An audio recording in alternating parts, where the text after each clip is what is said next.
കേന്ദ്രമന്ത്രി ശ്രീ സുരേഷ് ഗോപിയും കേരളത്തിലെ ഒരു മന്ത്രി കെ പി ഗണേഷ്കുമാർ, രണ്ടുപേരുടെയും ഫീൽഡ് ഒന്നായിരുന്നു, സിനിമ ഫീൽഡായിരുന്നു. രണ്ടുപേരും വളരെ മികച്ച ഒത്തിരി വേഷങ്ങൾ ചെയ്തിട്ടുണ്ട്.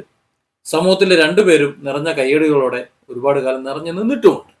അങ്ങനെയുള്ള ആ രണ്ടുപേരും ഇന്ന് രണ്ട് ധ്രുവങ്ങളിലായിപ്പോയി, രണ്ട് രാഷ്ട്രീയ കക്ഷികളിലായിപ്പോയി എന്ന കാരണത്താൽ കഴിഞ്ഞ ദിവസം കമ്മീഷണറുടെ തൊപ്പി എന്ന രീതിയിൽ ഒരു വിവാദം ഉണ്ടാക്കിയത് കണ്ടു. അതിന് സുരേഷ് ഗോപി കൊടുത്തിട്ടുള്ള ഒരു മറുപടി സത്യത്തിൽ നമ്മുടെ കണ്ണ് നനയിച്ചു എന്ന് പറയാതിരിക്കാൻ വയ്യ. മുമ്പ് കമ്മീഷണർ എന്നുള്ള സിനിമയിൽ അഭിനയിച്ച ശേഷം സുരേഷ് ഗോപി അദ്ദേഹത്തിന്റെ തൊപ്പി ഈ വണ്ടിയുടെ പിറകിൽ വെച്ച്, കാറിന്റെ പിറകിൽ വെച്ച് ഷോ കാണിച്ചിരുന്നു എന്നാണ് കെ പി ഗണേഷ്കുമാർ പറഞ്ഞത്. എന്നാൽ അതിന് വളരെ വിനയത്തോടെ സുരേഷ് ഗോപി പറഞ്ഞ ആ കഥ ഒന്ന് ആലോചിച്ച് നോക്ക്.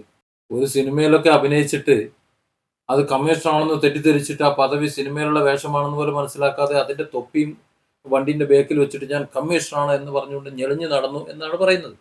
അതാണ് ആ പറച്ചിലിന്റെ ഒരു സാരാംശം എന്ന് പറയുന്നത്. എന്നിട്ട് ആ തൊപ്പി ഇപ്പൊ എവിടെയാണ് എന്ന് ഒരു കളിയാക്കിയ ഒരു ചോദ്യം, അത് എവിടെ എന്നുള്ളതാണ് നമ്മൾ കേൾക്കേണ്ടത്. അതിനിങ്ങനെയാണ് മറുപടി പറയുന്നത്. സുരേഷ് ഗോപി പറഞ്ഞത്, ഇടുക്കിയിൽ അച്ഛന്റെയും രണ്ടാനമ്മയുടെയും ക്രൂരമർദ്ദനത്തിന് ഇരയായ ഷെഫീഖ് എന്നൊരു കുട്ടി, ആ കുട്ടി 2014 സെപ്റ്റംബറിൽ ഷെഫീഖിന്റെ പിറന്നാളിന് സുരേഷ് ഗോപി കാണാനെത്തിയതും തൊപ്പി നൽകിയതും ആണ് പറയുന്നത്. അതായത് പിറന്നാളിന് സുരേഷ് ഗോപി വരണമെന്ന് ആ കുട്ടി ആഗ്രഹിച്ചു. അങ്ങനെ പോയ സമയത്ത് ആ കുട്ടിക്ക് ഈ തൊപ്പി സമ്മാനമായി കൊടുത്തു എന്നാണ്. ആ കുട്ടീന്റെ സന്തോഷമാണ് ഞാൻ പറയുന്നത്. അപ്പോൾ ആ ഒരു ഇതുപോലും മനസ്സിലാക്കാതെ, ആ ഒരു ചിന്ത പോലും മനസ്സിലാക്കാതെ, ആ ലാളിത്യം പോലും മനസ്സിലാക്കാതെ സ്വന്തം സഹപ്രവർത്തനെ കുറിച്ച് ഇങ്ങനെ വെറുതെ കളിയാക്കി ആക്ഷേപം ചൊരിയുന്ന കെ പി ഗണേഷ്കുമാറിനെ എന്താണ് വിളിക്കേണ്ടതെന്ന് അറിയാൻ വയ്യ. ഒന്നുകൂടി പറഞ്ഞാൽ, സ്വന്തം വകുപ്പിലുള്ള ഒരു ചെറുപ്പക്കാരൻ, ആ ചെറുപ്പക്കാരൻ വഴിയാധാരമായി കഴിഞ്ഞ ഒരു വർഷത്തോളമായി പട്ടിണിയിൽ, ഇപ്പോൾ കുറച്ച് എന്തോ ചില്ലറ പണികളൊക്കെ ചെയ്യുന്നുണ്ട്. ആ നിലയിൽ കുറെ കാലം പട്ടിണി കിടന്നു, പ്രതീക്ഷയോടെ നിന്നു. എന്നിട്ട് ആളെ അറിയില്ല എന്ന് പറയുന്നത്, ആളെ പറഞ്ഞില്ലേ, യദുവിന്റെ കാര്യം ഞാൻ പറയുന്നത്. അത്തരത്തിൽ ഒരു ചെറുപ്പക്കാരനെ അറിയില്ല എന്ന് പറഞ്ഞവരെ കുടുംബം പട്ടിണിക്കിട്ട ആ മന്ത്രിയാണ് പറയുന്നത്. അതായത് വളരെ വിവാദമായി കേരളത്തിലെ 3.5 കോടി ജനങ്ങൾക്ക് മുഴുവനും അറിയാവുന്ന ഒരു വ്യക്തിയാണ് യദു. ആ യദുവിനെ കേരളത്തിലെ ആ ബന്ധപ്പെട്ട വകുപ്പ് മന്ത്രിക്ക് അറിയില്ല എന്ന്, ഓ നിങ്ങളാണോ യദു എന്ന് ഒരു തമിഴ് കണ്ടപ്പോൾ ചോദിച്ചതുണ്ട്. അപ്പൊ അതിനെ സത്യത്തിൽ ഒരുപാട് പേർ ട്രോളിയിരുന്നു. അത് നമ്മുടെ മന്ത്രിക്ക് അറിയില്ല, കണ്ടില്ല, കേട്ടില്ല എന്ന് തോന്നുന്നുണ്ട്.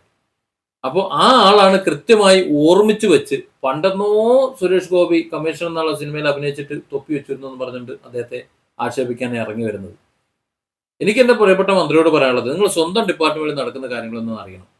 സ്വന്തം വണ്ടി കഴിഞ്ഞ ദിവസം കണ്ടില്ലേ, ഒരു ബസ് RC ക്യാൻസൽ, ഇൻഷുർ ഇല്ല, പിന്നെ ബാക്കിയൊന്നുമില്ല, അതായത് വണ്ടി ഓടിക്കാൻ പറ്റില്ല, RC ക്യാൻസലായ വണ്ടി. ആ വണ്ടിയാണ് ട്രിപ്പ് സർവീസ് പോകാൻ വേണ്ടി റോഡിൽ കൂടെ ഓടിച്ചത്.